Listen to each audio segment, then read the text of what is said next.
Des mois de recherche, des nuits blanches et parfois des kilomètres à parcourir. C'est le trajet qui a permis à Loïc Adibé de se présenter devant un jury assermenté ce mercredi 16 février 2022 pour défendre sa thèse de doctorat. Nous avons l'honneur de présenter ce jour les résultats de nos travaux de recherche sur le thème modélisation de la distribution granulométrique des groupes de flux, impact de leur pas de temps d'intégration sur leur structuration et leur paramétrisation par le taux de flux. Cette présentation se fera suivant le plan ci-après. Après l'introduction, nous allons présenter les matériels et les données utilisées. Les résultats et discussions vont suivre. Et enfin, la conclusion et les perspectives. Excellence, Monsieur le Président du jury, honorables membres du jury, les précipitations jouent un rôle crucial dans le développement du cycle de l'eau de toute la Terre et des systèmes climatiques d'une part, et dans le développement social, économique et environnemental d'autre part. Les photos A et B, dont la source est Wikipédia, sont illustratives du rôle combien important que jouent les précipitations dans le processus du cycle de l'eau et également dans l'environnement. En raison de leur variabilité spatio-temporelle, les précipitations sont souvent à l'origine des phénomènes climatiques extrêmes comme l'inondation en photo A et la sécheresse en photo B. La sécheresse dont la conséquence principale est la perte de rendement agricole pouvant déboucher sur la famine. Les précipitations exercent également d'autres impacts dans d'autres domaines comme la télécommunication, comme également sur le sol à travers le glissement des terrains et l'érosion du sol, comme le montre la photo B. L'étude des précipitations est alors devenue un enjeu crucial dans le monde des chercheurs pour évaluer l'impact de leur variabilité sur les phénomènes climatiques.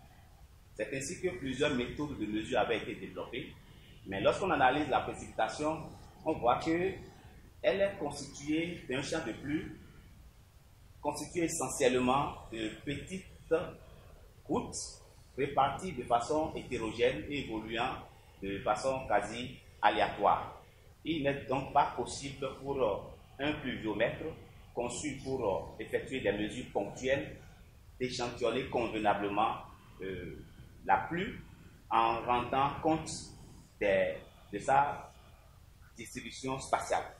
C'est pourquoi l'introduction des radars météorologiques dans l'univers des capteurs de mesure de la pluie apparaît comme une solution pour contourner cette limite du pluviomètre.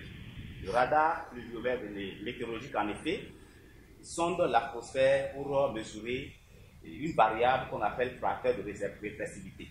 Au bout de cette séance de speech et des réponses aux questions du jury, le verdict tombe.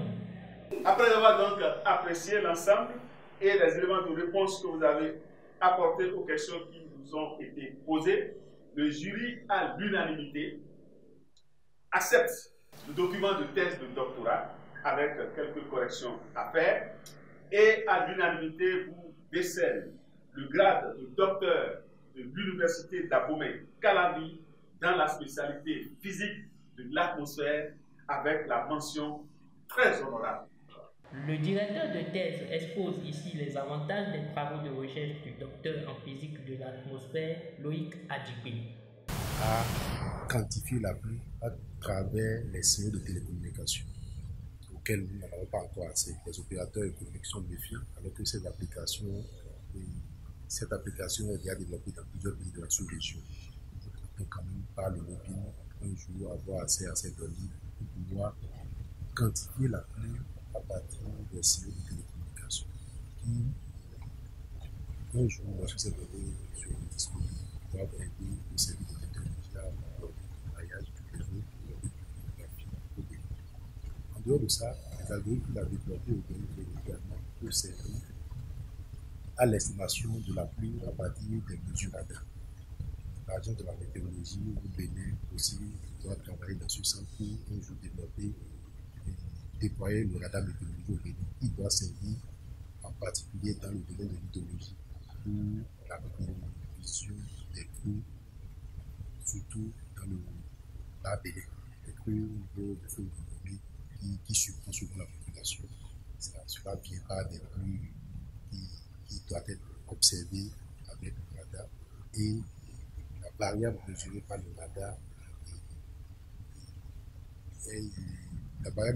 radar ne sert pas dans l'application directe de l'hydrologie.